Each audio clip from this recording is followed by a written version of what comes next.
All right, so hi everyone. Maybe more people will come over time, but I will start anyway. So welcome everyone. Today I will be speaking about companies or institutions that have no hierarchy, no job titles, and so on. This has been something I have been experimenting with and using for the past 8 years at Flexiana. I will be speaking about Flexiana, but not only about Flexiana. And this has been something I have seen multiple times in some form in the past. So I will get to it during the presentation today. Um, so first thing is, yes, one of the things or one of the companies I will be speaking about is Flexiana, which is a company I have started about 8 years ago. Before that, I was a freelancer. I was doing software development for various companies, not only freelancer. And the company has started growing. And instead of having a classic hierarchy, I have decided to grow the company a little bit differently. So we have no job titles, we have no hierarchy. Yeah, I'm the founder of the company, so technically I can change things, but we work in a different way, and I will be speaking about all this for, let's say, upcoming 45 to 60 minutes. So first, let me speak shortly about me. I'm Jiří Knesel. If you don't know how to pronounce it, which is a Czech specific, Jiří is okay as well. So I'm from the Czech Republic, a lifelong software developer. I guess, is here anyone who has absolutely nothing in common with software development? Okay. So it's good because even when it is about the organizational structure, I will be using some topics and insights from software development. Through my life, I've started with Quick Basic and Turbo Pascal, but over time, I worked with multiple languages. For the past 10 years, it has been mainly Clojure. Flexiana is a company that develops definitely mostly in Clojure programming language. Besides that, I also happen to have master degree in business and economics. During my life, I have been lucky to be a CTO in multiple startups, a software architect of various applications of all sizes, including a system that transacts billions of dollars for millions of people every year. And I have been a software developer, which probably I enjoy the most. And also, I was in agile consulting, IT management consulting, change management consulting. I was involved a lot in teaching people how to do testing, unit testing, acceptance testing, and so on. So I have been to maybe 70, 80 companies, and I have seen plenty of development teams, again, of all sizes in startups, mid-sized companies, banks, insurance companies, international enterprises. And I have seen some of those like great things and some of those things that didn't work. But when I was creating the company, I already knew about plenty of things I want to implement in my business as well. So all of those things have inspired me and led to creation of Flexiana. Without that, it would not be possible. Another thing that affected me a lot is a book called 3 Ways of Getting Things Done. If you know Getting Things Done, the time management book, it has nothing in common with Getting Things Done as a time management methodology. This book is about anthropology and about humans creating institutions, not only companies, but any type of organization. And the author, Gerard Feitlow, says that there are three ways. So you might have like three poles, and then you might have plenty of systems, or let's say institutions, that are inspired by multiple let's say implementations. So the first one is hierarchy. So which is a classic, let's say, when you start a company and when you are not thinking how to structure it, most people will end up creating a classic, let's say, hierarchical structure.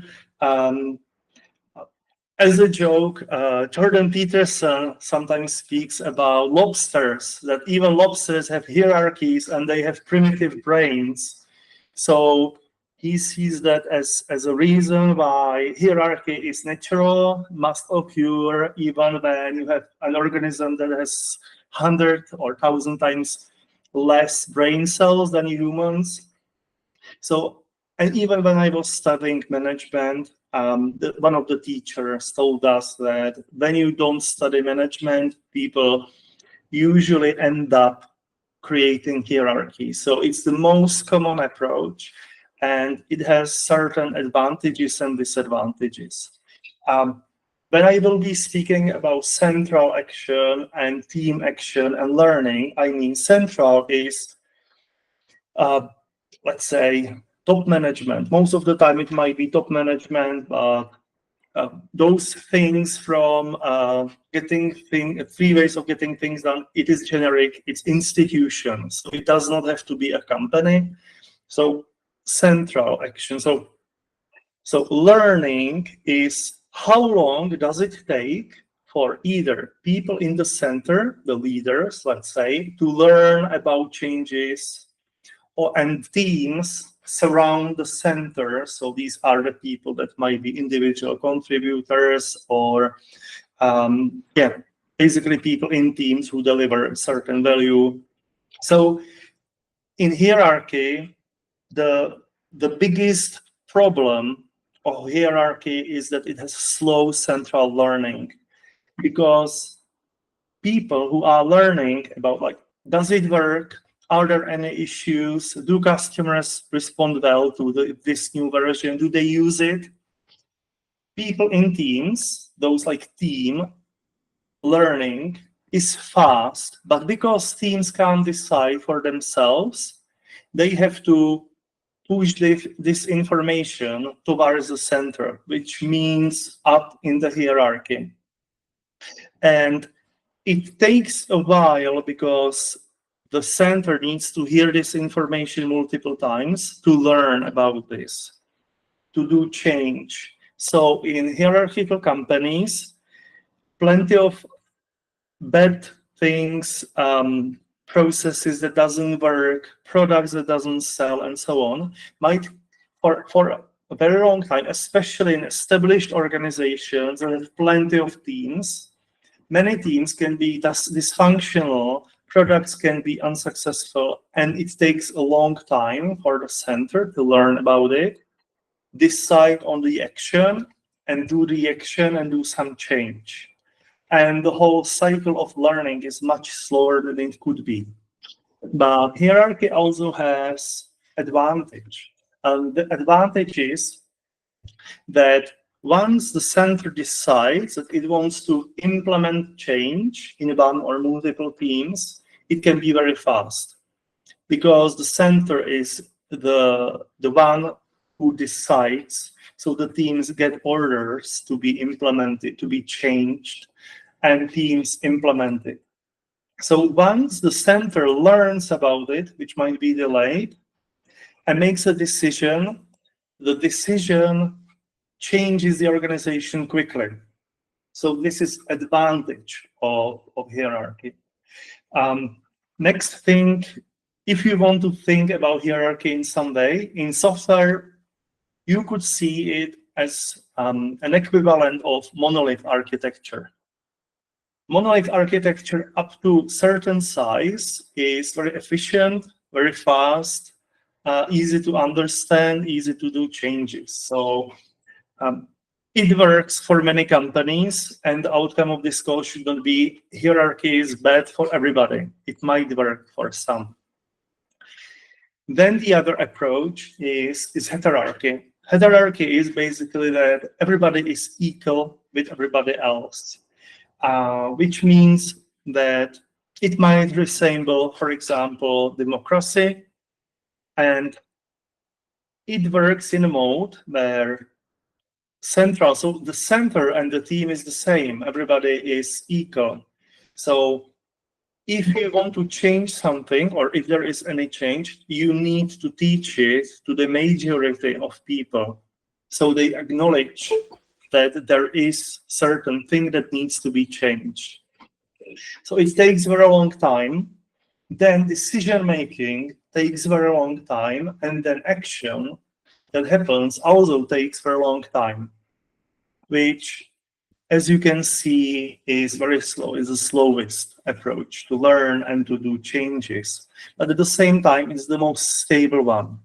So hierarchy might be the best thing for, let's say, larger societies, because when you want to the society somehow survive, it is better if it is a little bit like amoeba. So it's pushing towards one direction, tries it, and sees, does it work? Does it make us better?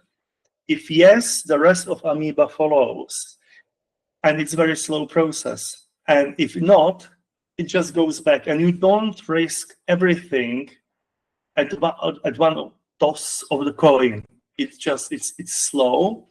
And for some situations, for some teams, for some institutions, it's the best approach. Then you have something he calls responsible autonomy. So in responsible autonomy, you have plenty of smaller sub-institutions, and each of those sub-institutions has certain roles and responsibilities.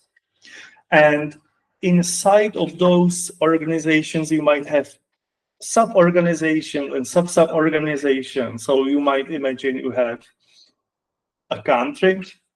In this country, you might have a Ministry of Finance. In that Ministry of Finance, you might have a big team of 50 people.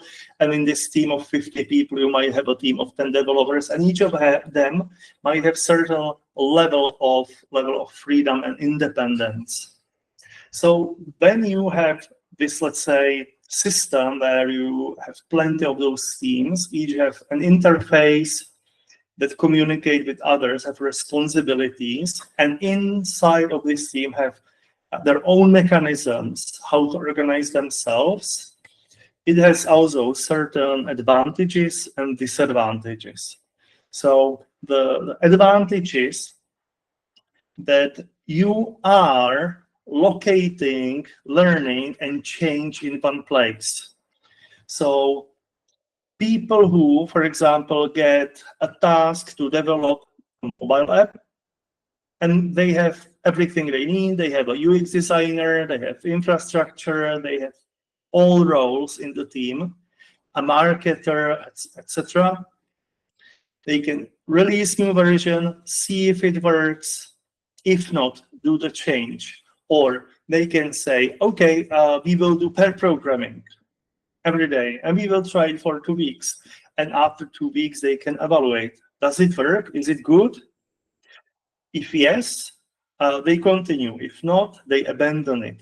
This is much faster pace of improvement that would be impossible both in heterarchy and in hierarchy. So each team has very fast local learning and very fast local changes. Now, the disadvantage. So again, you have slow central learning. It might be as slow as in hierarchy. If you don't have good visibility, I will be speaking about visibility in teams during today. So if you don't have good visibility in your teams, you might be actually much slower in learning if the center does not see, or if teams don't see each other. What I will be promoting today is if you want to implement responsible autonomy, teams must be quite open, and other teams and everybody should have, let's say, a good way how to see what's happening, how people do things, and so on. So central learning is slower, and central change is possible, but it is tricky. I will be speaking about this today. So I will be speaking about handbooks that might help to drive the change. However, it's tricky. It's not as straightforward as hierarchy. If you will, it is somehow similar to splitting your application to microservices. And if any of you have ever used microservices, they have the same, let's say, advantages and disadvantages. It's much easier to change your microservice, but it's more difficult to understand the whole system in comparison with a monolith. So if we are about to speak about hierarchy, and responsible autonomy, today we will be speaking about responsible autonomy. This is what we will be speaking about. So now, first thing I want to speak about a little bit more is why. Why should people and companies and even open source teams consider this? So there are some good implementations. You don't have to read this, it's just a picture, but there are some good examples of very successful organizations that have implemented this on a massive scale, thousands of employees, billions of dollars, massive markets, and yet they use the same principles or very similar principles. So one of those is Patagonia. Another company that is very inspiring is Valve. I recommend reading more about Valve. They are going like to an extreme, really. They, as they write here, Valve employees are free to work on whatever projects they choose, to convince other employees to join collaborative groups. So this is a very successful company, and yet they are able to work like this for years, maybe for decades, and they are successful. There are other advantages. So Boeing, until 1997, was engineering-led organization, which was doing similar decision-making, close to people who understand the technology, and it was extremely successful business until they merged with McDonnell Douglas. At that moment, the CEO of McDonnell Douglas became a CEO of Boeing as well. He was from a financial background, many MBAs joined the company, and a big difference was that Boeing pre-1997, where they were thinking about engineering excellence, long-term prospects of the company. After that, they switched to, let's say, more short-term view, immediate financial results. So Boeing could be seen as a success story until the point.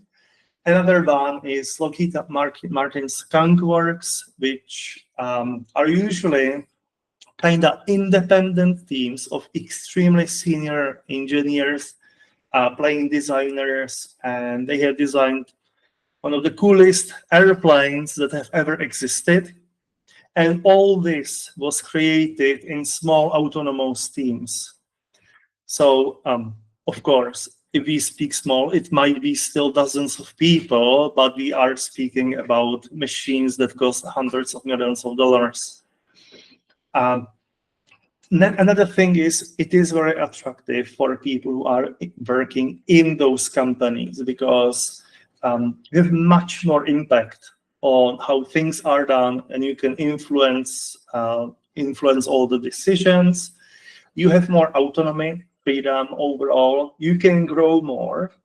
One of the things we have, for example, at Flexiana, as we have no job titles and no team leads, no managers. So since we have no team leads, Still, what I found is some people are willing to contribute more towards, let's say, implementing best practices in management, doing product ownership, and or leading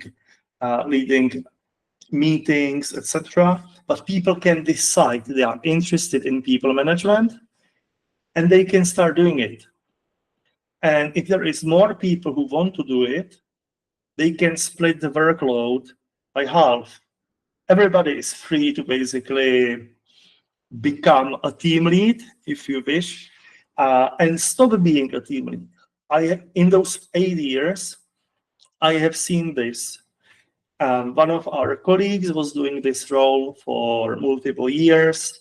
Then he had third, fourth child, and he decided he wants to scale his workload a little bit down, focus more on engineering.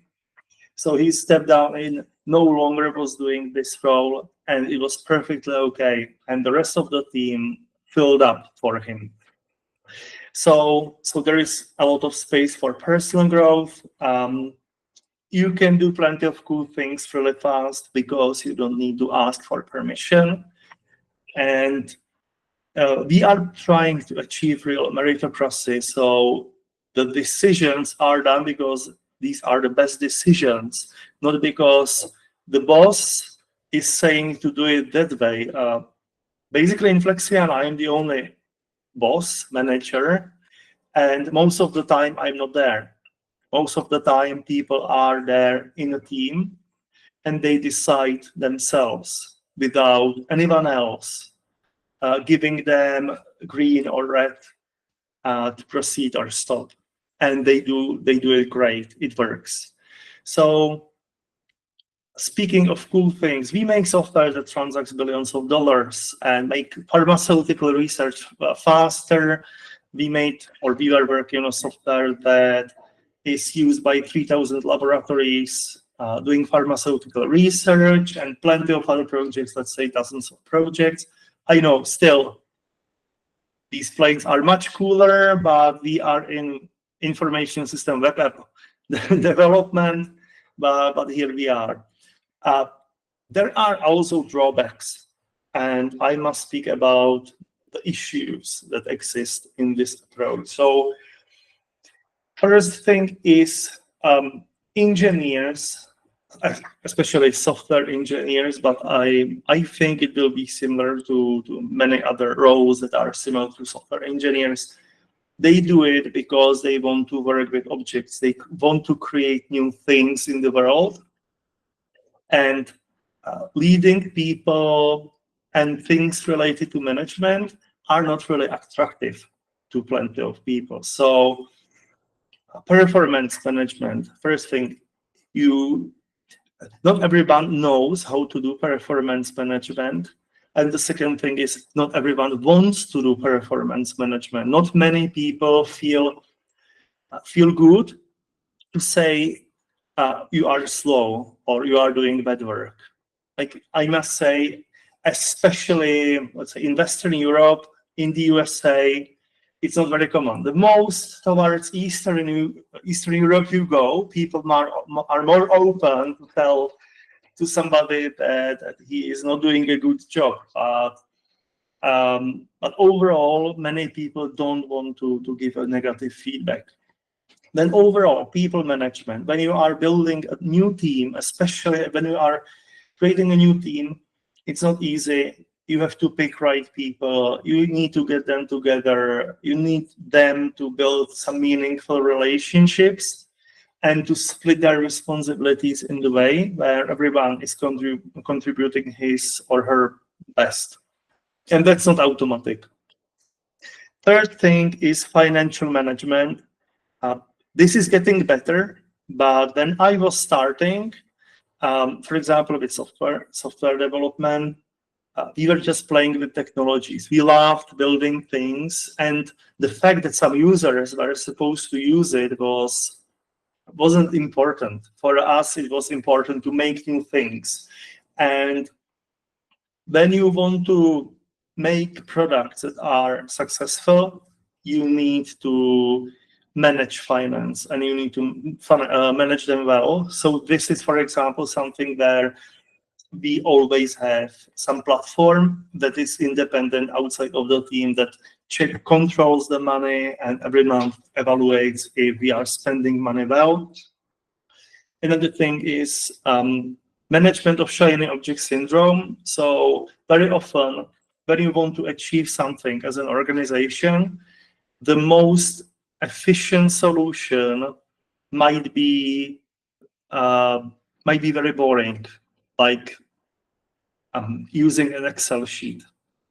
People very often, especially clever people, might go to very long lengths to use some new technology that will provide marginal improvement, but will take 10 to 100 times longer, and not use something that's simpler and exists so already for, let's say, 2 decades. So this is another thing that needs to be checked and that needs to be addressed in the team. Next thing is not just managerial skill, but organization skills.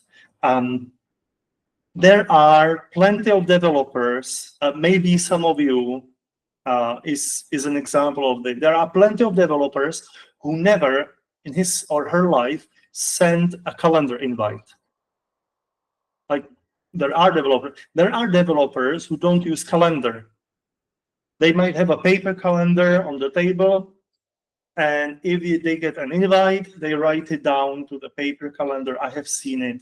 So these things, using office software, sharing documents, etc., is not automatic. Even for people who can work from the command line all day long, and they have extremely customized Z shell, but still don't use calendar, for example. So this is something that might be an issue. Third thing is visibility.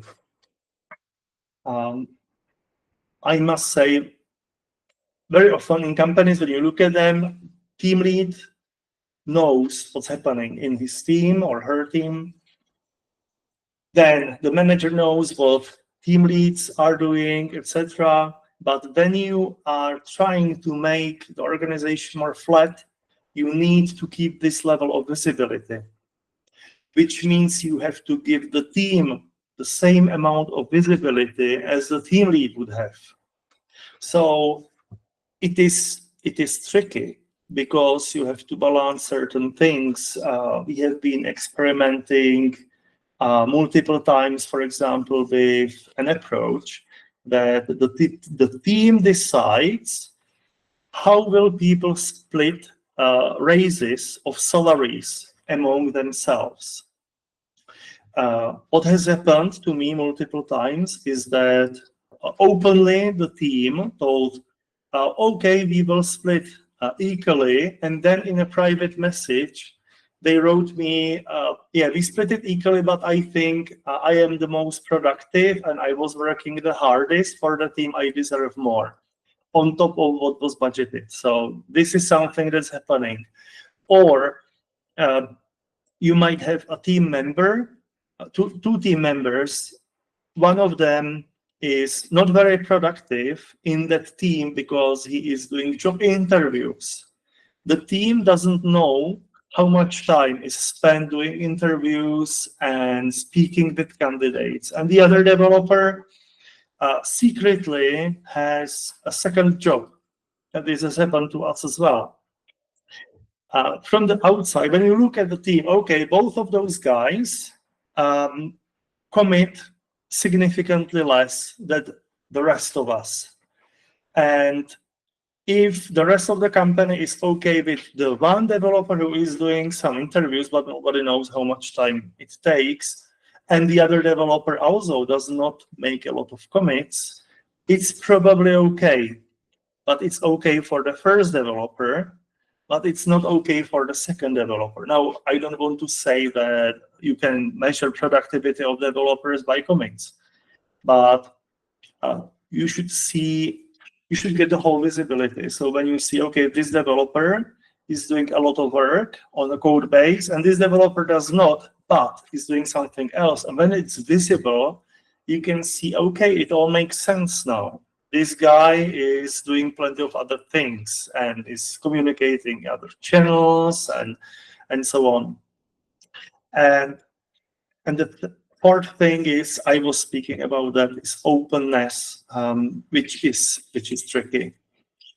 Now let's speak about how to implement it, how to address those drawbacks. So first thing is, you should develop skills. So, for example, at Flexiana, now it was all that through the summer, but we are restarting it again. We have something we called guild meetings. People meet every week, and there are plenty of different types of topics we might have. So one of those typical topics might be organizational topics, where we were speaking about product ownership, writing user stories, splitting user stories to smaller ones. Then we might speak about productivity, and people are showing how they set up their editor. We might be speaking about testing. We might be speaking about speaking with customers and experience with customers. So basically, it's all around. We are speaking about service design also, which is how to design successful products and services for others, how to think of other people, how to lead interviews, how to design services. So this is one thing, is ongoing development of skills. If you don't want to have managers, you need to teach people managerial skills. There is no way around it. And even when I think that management is probably less complex, it's very difficult in different things, but it's less complex than software development, for example. But it is sometimes very difficult, let's say, on interpersonal level. So you have to be developing these skills. Next thing is developing a culture. Culture of, for example, culture of openness. You need to have a company where people say also the negative things and are willing to say those things in a manner that in the end will lead to some change. So people need to be able to say, we are wasting time here. We are adding unnecessary technology. We don't need that many people. We should not be doing all this on front end or back end, etc. Next thing is a handbook. So Valve has absolutely perfect handbook. This was an inspiration when I was writing a handbook for Flexiana. Flexiana handbook is flexiana.com/handbook. It's public. Anybody can read it. Anybody can see it. So basically, the handbook we have has certain sections. So let's speak about long-term maintainability. So there are 5 principles in Flexiana for long-term maintainability. No dead code. There is no code nobody wants to touch. No untested code. Refactoring is always allowed, and testing is always allowed. Which is interesting. In those 8 years we exist, there was no single situation where we would stop anybody from writing more tests or refactoring code. If you know this, like we can do it later, when later is never. This has never happened in our company. But I can imagine different company, their principles are a little bit different, but for us, this is a principle, and then it's all explained. So so let's say we here address code, we address product management. So we are building understanding of user needs. Backlog is well described and maintained. How to start a new team, how to automate, especially in the products, how to run. So this is one of the things. When you create a handbook in responsible autonomy, which is not hierarchical thing, we don't tell the team, okay, now you have to do the whole thing, like starting tomorrow. but it's you as a team have a responsibility to read the handbook, to understand what's relevant for you, to decide what to implement and in what order. And then teams can take multiple months to take a subset of this handbook and implement it. So no implementation of Flexiana handbook is the same. And no implementation of Flexiana handbook will be the same ever in the future. So each team owns its methodology, and basically each point where the team struggles with the implementation is escalated. So when the team does not know how to implement it, they have to tell me or somebody so we can address it. So there are certain things that are expected from the team. So I recommend having a handbook in your organization. Then, just like you would design microservices, you should have something like that. One microservice usually have its own database, which means its own backlog. It can be deployed independently. It does not rely on other microservices as long as the interface stays the same. So as long as the team split and responsibility split stays the same, teams can iterate, they can change their methodology, and it's perfectly okay. Next thing is independent control and make everything very visible. Teams should be open, their backlogs should be visible to other people in the organization. Team methodology should be known and public for the organization. And it's good to have people from other teams looking at your team, how they work and so on. Sometimes they might come up with ideas for improvement, etc. So that's this. Then there are things that are great if you have them in your team, but then it's those effects. Those effects when So there are situations where the team needs to share something amongst or multiple teams need something, and it's not worth hiring a person to this particular team. For example, finance, HR, legal.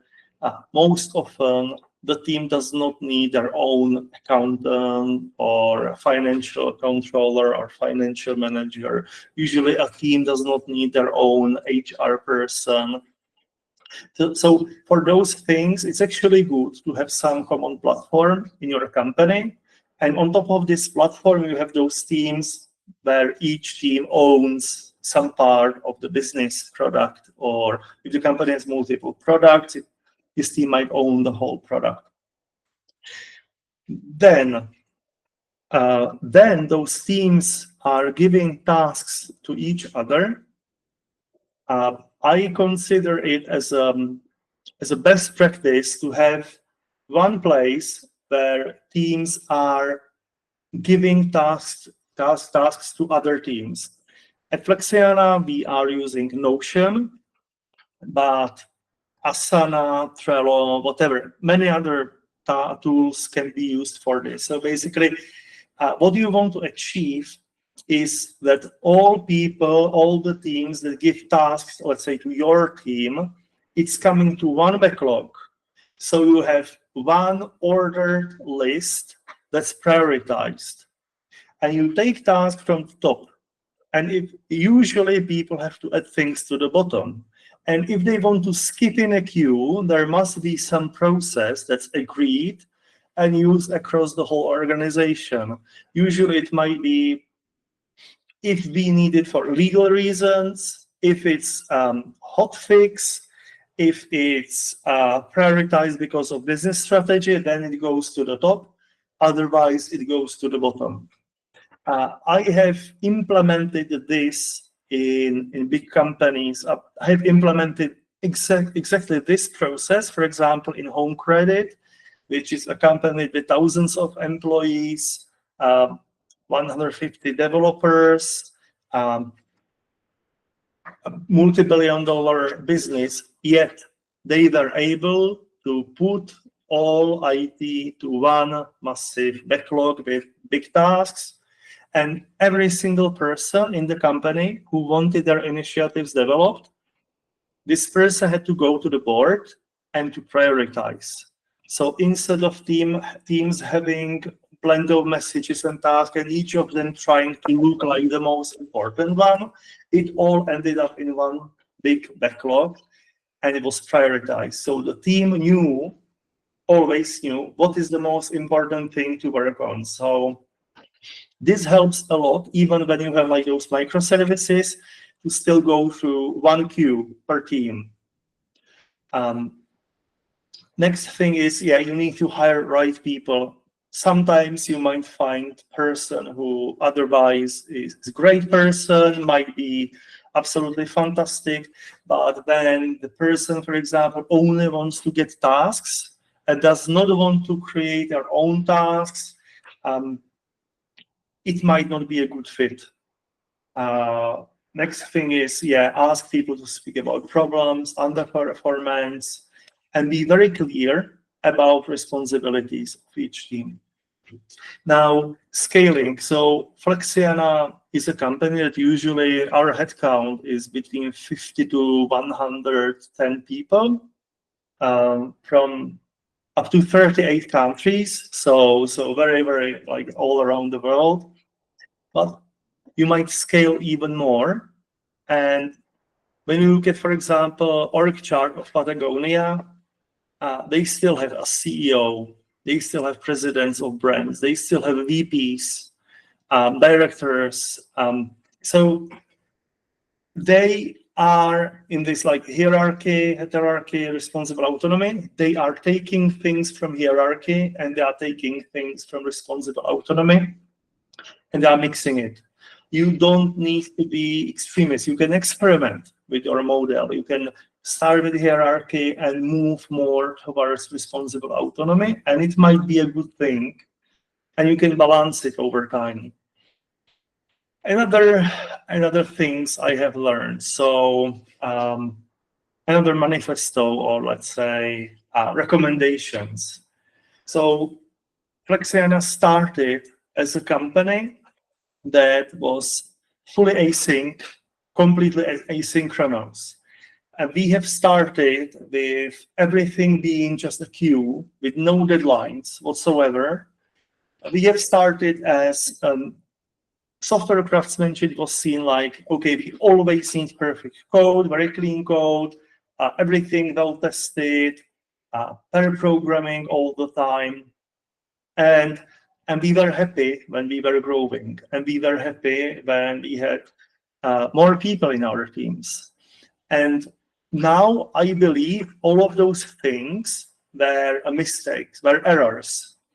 And all of those things, honestly, are something I consider best practice today.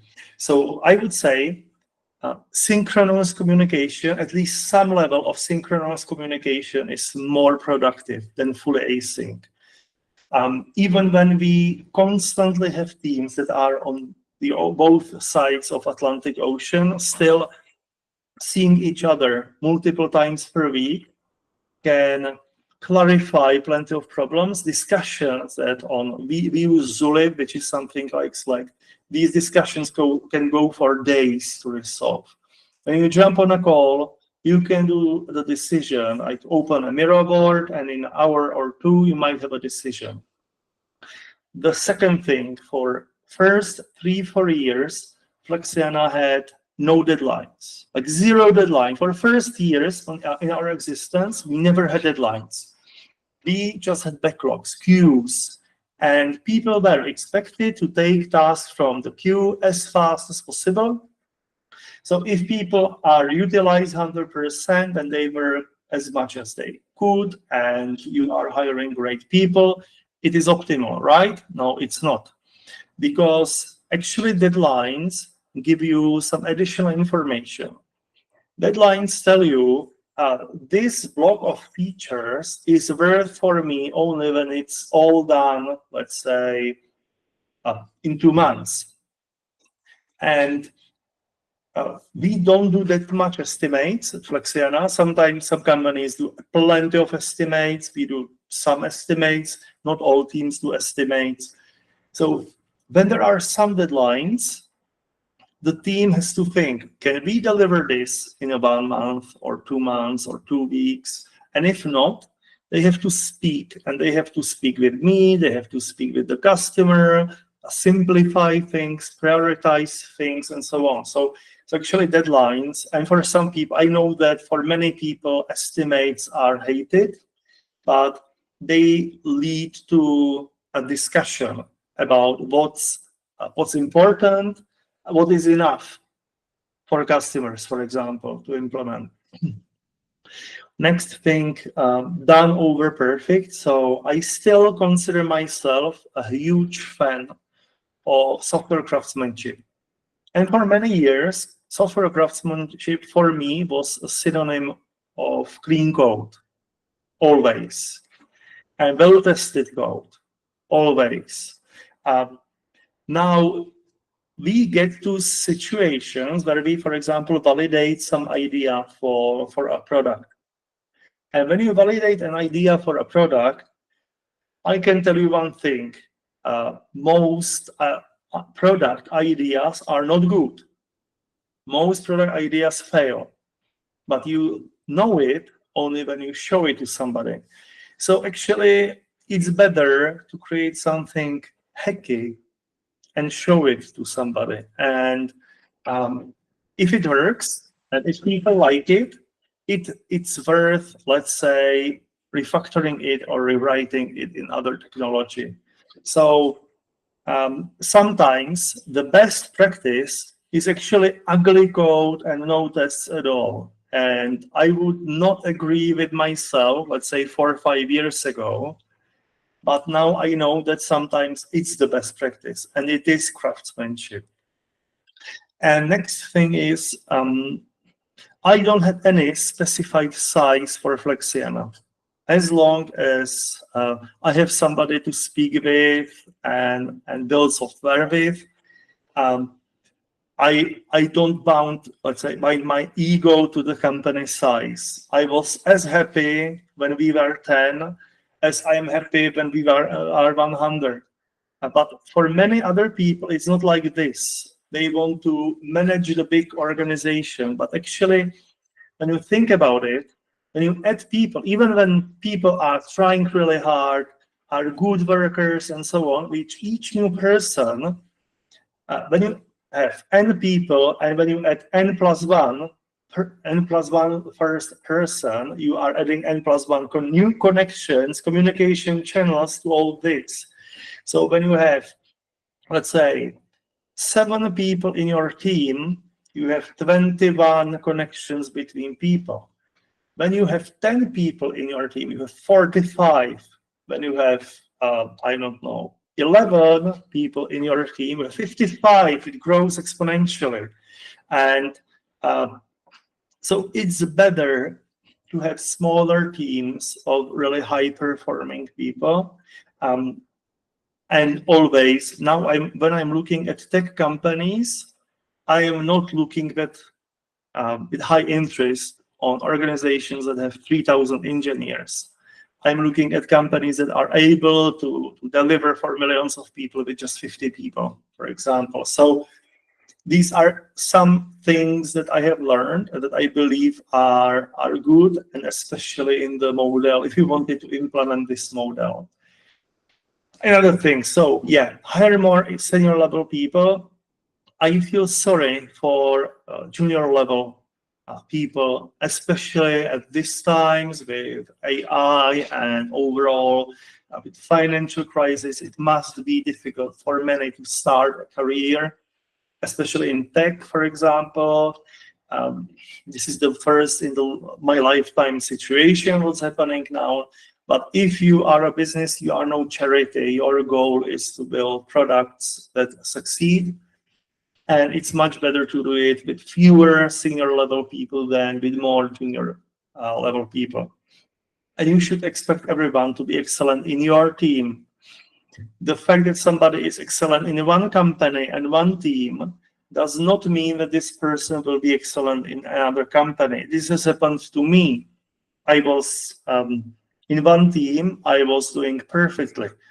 And then I switched to another team. We were building basically probably one of the biggest Google Map mashup application that was created in the Czech Republic back then, or one of the biggest mashup.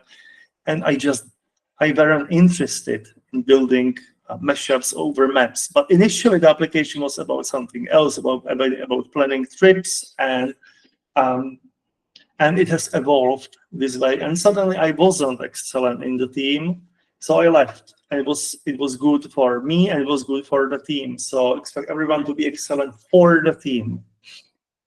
Next thing is implement some visibility solution. I will speak about this on other slides.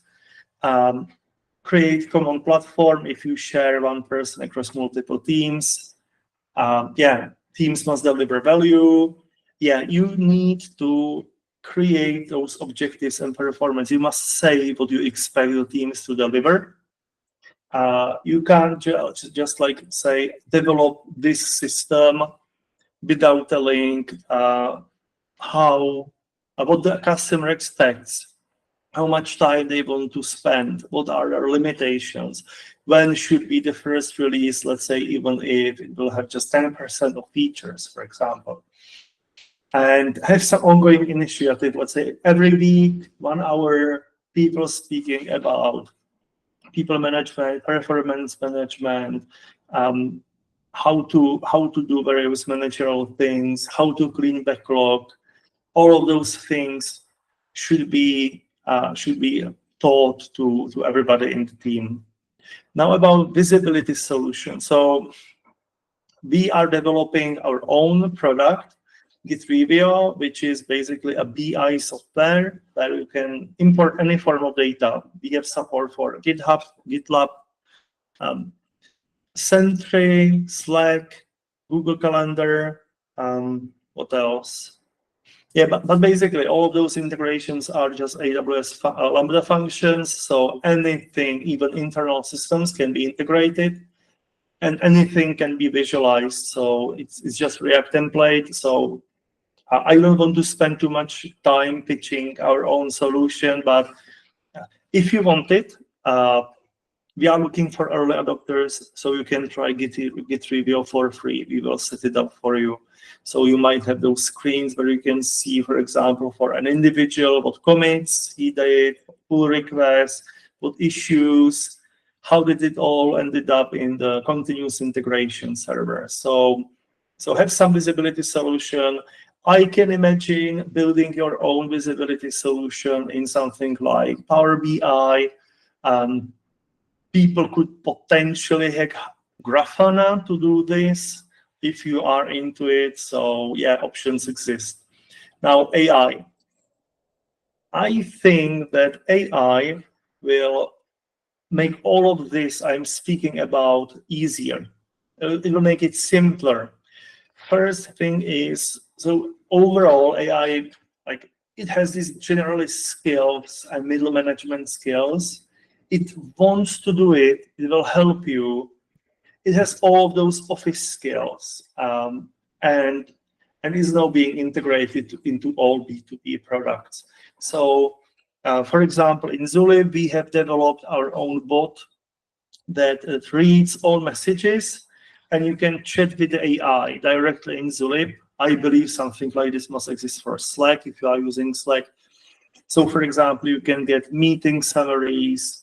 You can get tasks split to smaller runs, etc. So AI is going to help a lot in let's say product ownership, keeping in touch with like what's happening, what's the status of this team, what are the biggest objectives, etc. So AI is going to help with and will make it much better. And really managerial skills are now commodified. There is, however, one problem to be aware of. It's called above API versus below API problem. So for a while, there have been a couple of companies that exist where you have a set of employees who are given tasks by API. And then there is a set of employees who are developing this set of APIs. And people have absolutely no meaningful way how to get from below API to above API. So you really have like two companies, and those people below APIs are really serves, basically an extension of the program. A good example of this is Uber. So Uber drivers are people below API. And even if you had Uber driver who, for example, might be good at marketing or software development or product ownership, you still have no meaningful way how to get from below API to above API without really going through the all steps of job interviews to get to the headquarters. Now, when you think about AI, if you will build AI middle managers, you might again end up with something like that. So you might have a level of individual contributors. Above them might be API managed by AI. And on top of that might be the rest of the top management that still exists in the company. Until we will have companies purely managed by AI. I don't think it's nowhere near, but it might happen. But so the recommendation, if you wanted to use AI in your organization, is that you should make the setup of AI available to read and to modify for individuals and teams. So you are pushing the AI from the role of manager into a role, let's say, of servant leader, if you will, and as it is editable by the team, you are pushing the AI underneath you. So even when you technically might be given tasks by AI, you still have ways how to change the behavior of AI if it doesn't work for you. And it means that you are still in the distance with everybody else, like close distance with everybody else, and you are not being pushed under some AI. So if you are going to add AI, be careful about, let's say, the organizational structure and what will you let the AI to do for you. All right, so we have gone through the whole presentation, and now it's a good time for questions. So, do you have questions? Yes? Hey, so because how many usually you have members in a team?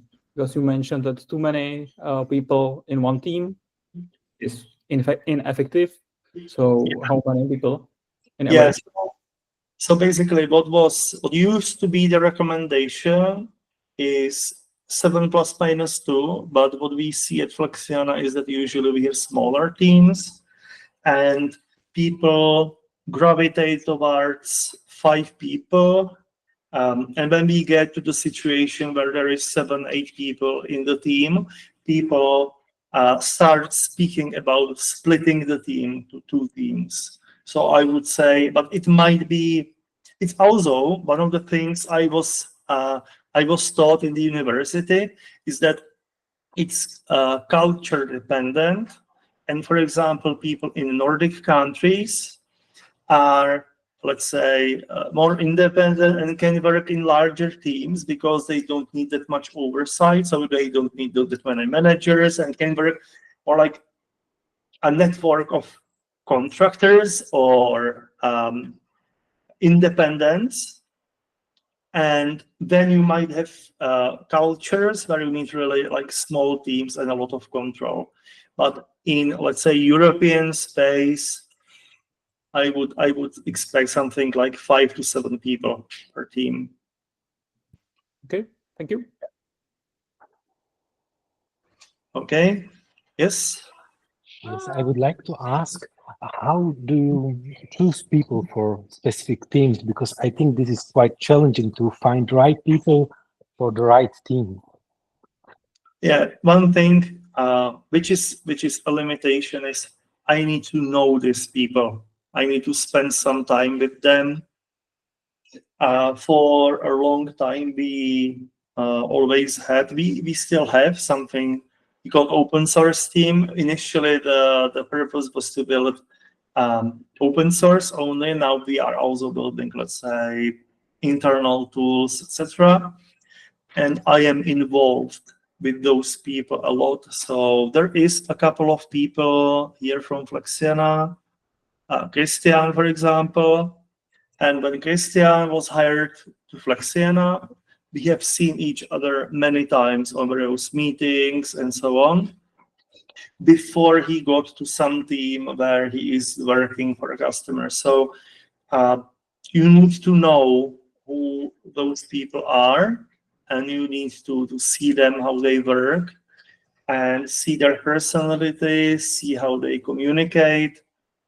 It's still tricky, but yeah, you can't do it without meeting those people.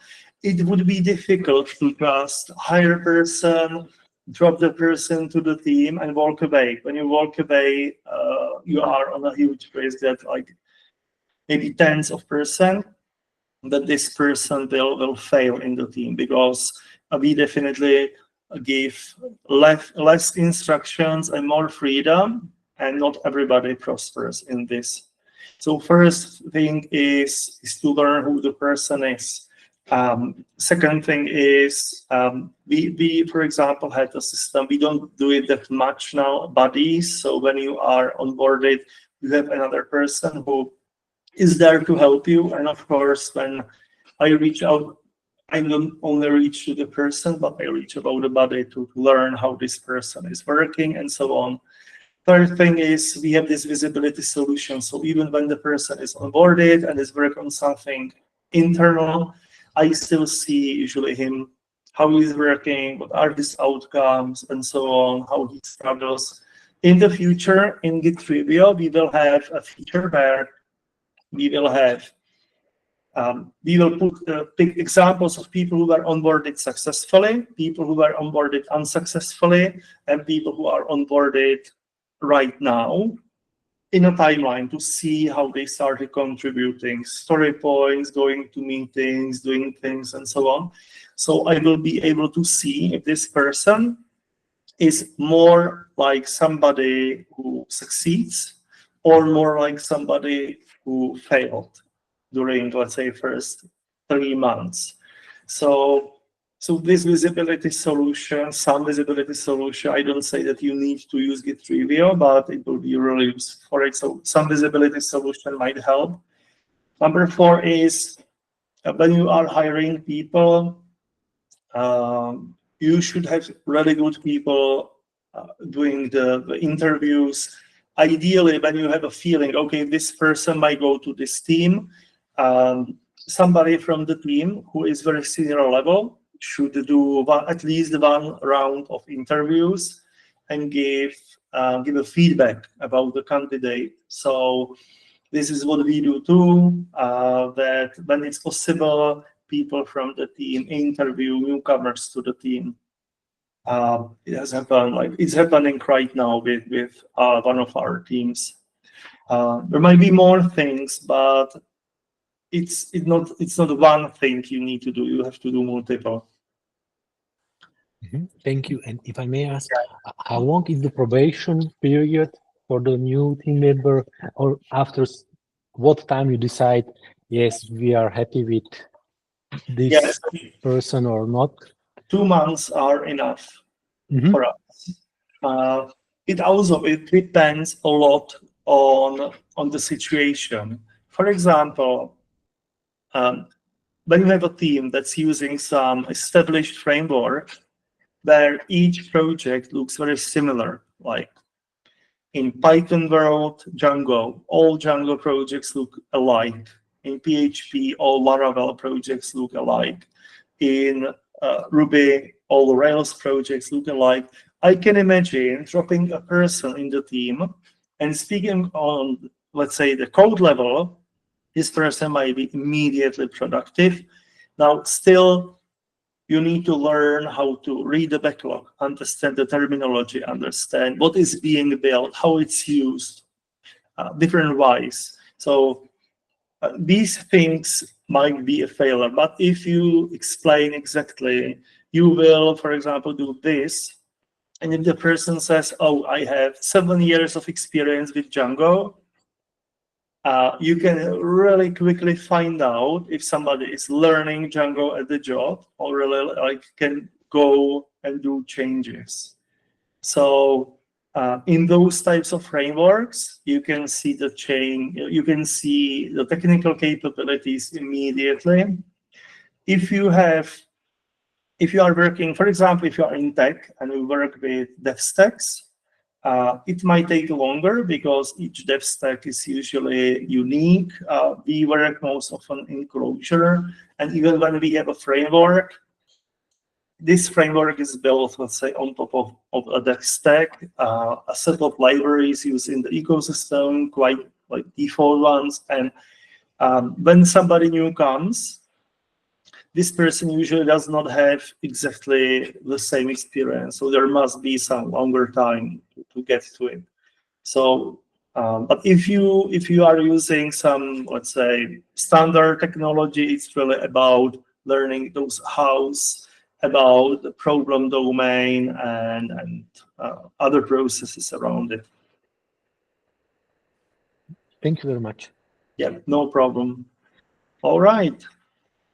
Any other questions?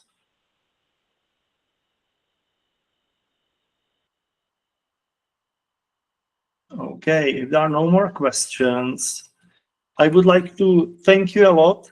It was great. As I said, in a week or two, I will, or one of my colleagues will publish this video on our YouTube channel. The link will be in our newsletter. I believe it will be also on our Twitter/X, so you can share it with others if you want. If you will have any questions, if you want to discuss any of that over email, there is my email address here at flexiana.com. And thanks for coming today. Thank you very much. Thank you very much. Thank Bye-bye. you. Thank you. Yes. Okay. I It bet was you great. want to Thanks a ask. lot. Yeah. No, sorry, I just wanted to say bye-bye. Thank you. All right. Bye.